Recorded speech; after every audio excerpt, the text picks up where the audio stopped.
Saudara-saudari terkasih, keluarga-keluarga yang tercinta, selamat berjumpa dalam Inspirasi Sabda bagi Keluarga hari Rabu 4 Januari 2023. Adapun bacaan inspirasi kita diambil dari Injil Yohanes bab 1 ayat 35 sampai 42.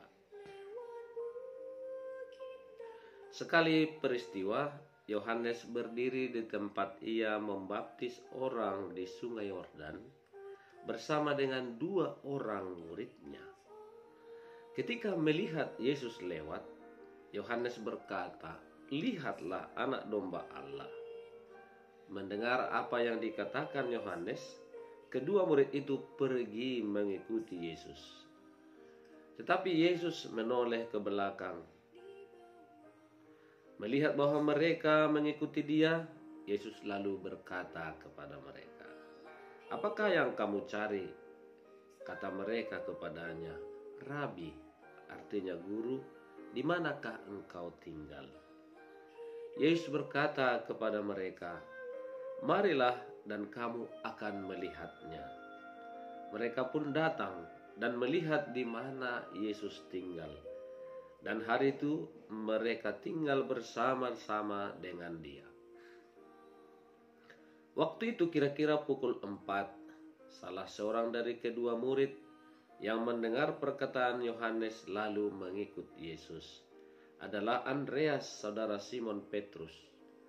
Andreas mula-mula bertemu dengan Simon saudaranya dan ia berkata kepadanya, "Kami telah menemukan Mesias," artinya Kristus. Lalu Andreas membawa Simon kepada Yesus. Yesus memandang dia dan berkata, "Engkau Simon, anak Yohanes, engkau akan dinamakan Kefas." Demikianlah sabda Tuhan. Terpujilah Kristus.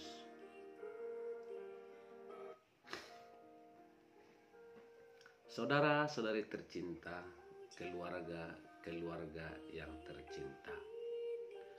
Dalam bacaan Injil hari ini kita mendengar kisah panggilan Simon dan Andreas.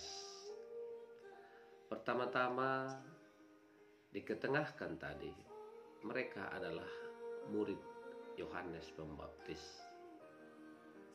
Tetapi ketika Yohanes mempermandikan, membaptis Yesus dan roh turun atasnya, pada waktu itu dia berkata, "Lihatlah anak domba Allah yang menghapus dosa dunia." Serentak dengan itu, Yohanes memperkenalkan Yesus kepada kedua muridnya. Dan kedua murid itu sesudah mendengar penjelasan dari Yohanes mengikuti Yesus. Demikianlah dalam pertemuan dengan Yesus, mereka ingin tahu, mencari siapa sesungguhnya Yesus itu. Tidak hanya berdasarkan penjelasan guru mereka, tetapi dari diri mereka sendiri ada keinginan tahu. Dan karena itu mereka bertanya, "Di manakah engkau tinggal?" Keinginan tahuan ini direspon Yesus dengan memanggil mereka untuk datang dan tinggal bersama Dia.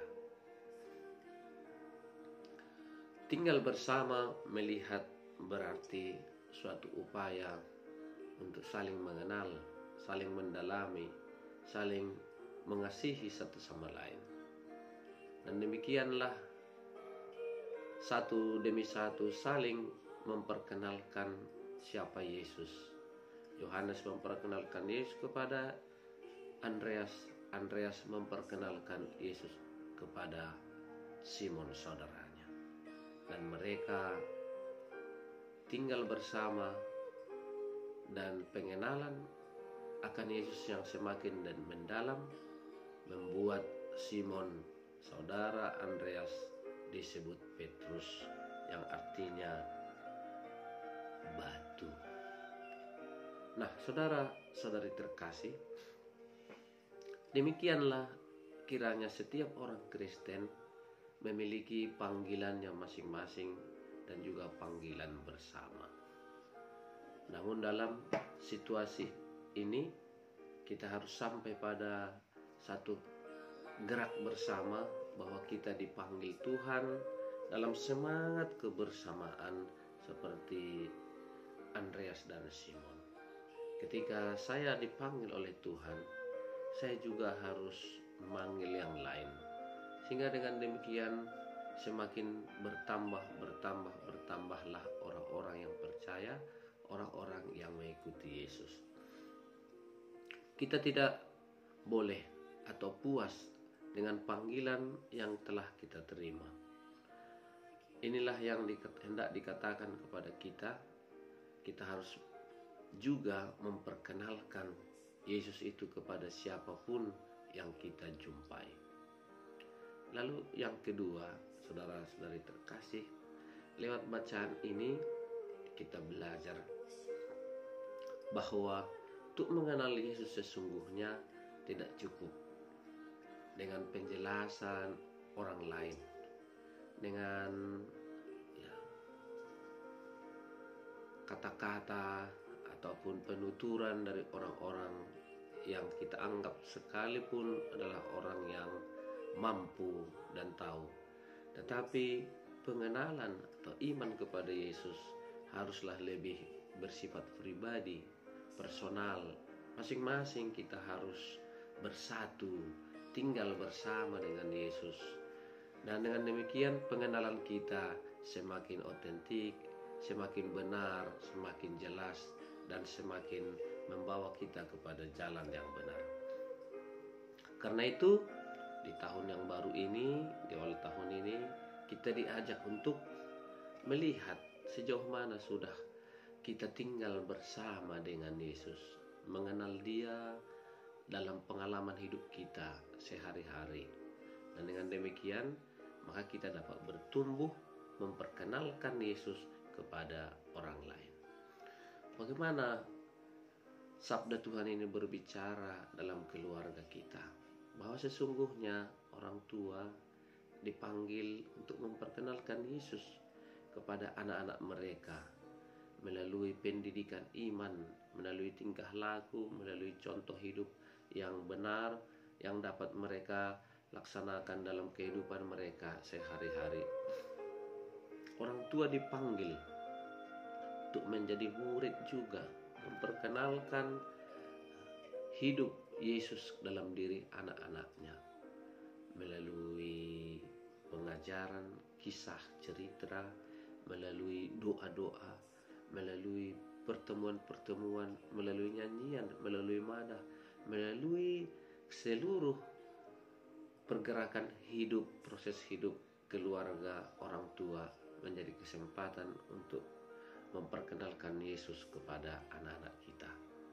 Dan kita semua sebagai satu keluarga diharapkan semakin hari semakin tinggal bersama dengan Yesus. Apa artinya tinggal bersama dengan Yesus? Bahwa kita mengundang, menyadari, dan mengharapkan terus-menerus kehadiran Tuhan Yesus di tengah-tengah keluarga kita, membimbing, memelihara, dan menjaga. Itulah yang pertama yang dimaksud dengan tinggal bersama dengan Yesus. Yang kedua, tinggal bersama dengan Yesus itu ada di dalam Dia. Ada di dalam Dia, bukan diam pasif, tetapi ada yang aktif, bersikap, bertindak seperti Yesus dalam perbuatan-perbuatan baik, dalam kasih, dalam pengampunan, dalam membawa damai, membawa kerukunan, dalam menyambut orang-orang kecil, orang-orang sederhana yang mungkin dalam keluarga kita juga orang-orang itu ada. Dan karena itu merekalah tempat yang pertama di mana kita dipanggil Tuhan untuk membawa warta sukacita, warta damai dan keselamatan. Semoga kita setia dalam usaha ini untuk menyebarluaskan panggilan mengikuti Yesus sehari-hari. Semoga Tuhan memberkati. Amin.